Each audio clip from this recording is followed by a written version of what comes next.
I don't usually talk about sports. That fight last night, I had to be fully in tune to that because Mike Tyson is a big part of my history. 1986, 7, 8, 9, right around that time, I was young. I was a teenager, but I was also with someone who kind of favored Mike Tyson, my daughter's father, and we were all like the whole little group of us, our little teenage group, we were heavy into those fights. We were like, Mike Tyson was like an idol at the time, he was a rock star. He was a rock'em sock'em rock star back in that time, I must say. And I would have loved for him to have just left his legacy as it was, Now, I will say, it all depends on how we want to look at it, because he did make it all the rounds, and he was still standing, although barely breathing. He was still standing. And I must say, as strongly as I felt about this fight and the reasons behind it and the possibilities behind it, because I prayed that that would not be his demise in that ring last night. I prayed over that brother. I did. I even watched the documentary beforehand.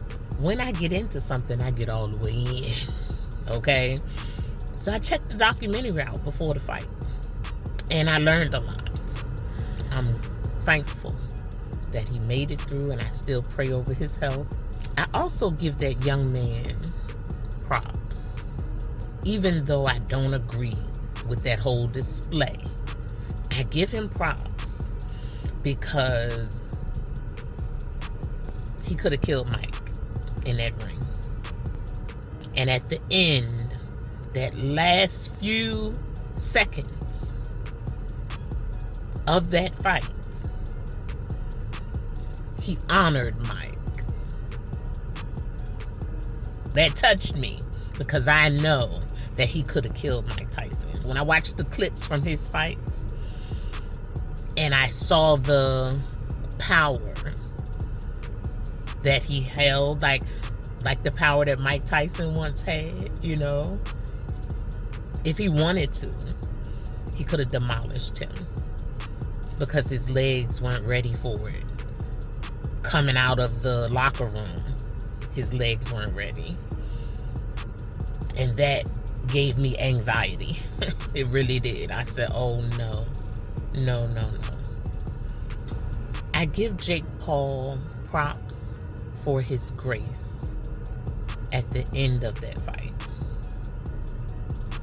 From listening to all the hoopla and the pre-fight stuff and whatever, he probably knew that it might hurt his father for him to really hurt Mike Tyson out there.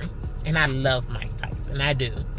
From way back then. Like, I know he a little off, but aren't we all? If you listen to his history, go look at the documentary. Still go look at the Netflix documentary. It was good, it was intriguing. And a lot of young people don't know Mike Tyson's, the gravity that he had, the impact that he had on the culture. Mike Tyson had a huge impact on the culture back then. Let's be clear. He was a big deal, and he still is.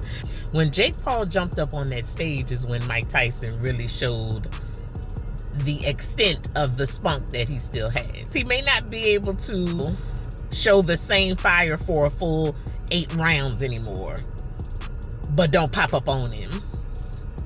He showed us that. Don't pop up on him. Because it's not going to take all them rounds for him to get you up off him. And I love that. I love that for him. At his age, too. It was beautiful, I guess. I mean, it happened, so I'm going to say it was beautiful. Although I didn't fully agree with it. It was an exhibit, I even watched the female fight. And I've never, ever, ever in my life watched a female boxing match. But I was hollering for that young lady like I had been following her whole career. Serrano. Yeah, Serrano. They stole that from her. Again. Because the clips they showed from the last fight where she fought that young lady, just the clips, I could tell that she deserved that win. And last night, she deserved that win. That hurt me a little bit, and I don't know anything about that lady. But I know that that other girl she was head boxing. That's what she was doing. She needed to get into headbutt boxing, because she was leading with her head and everything. But anyway, I didn't get on here to get all worked up about that. Peace, loves.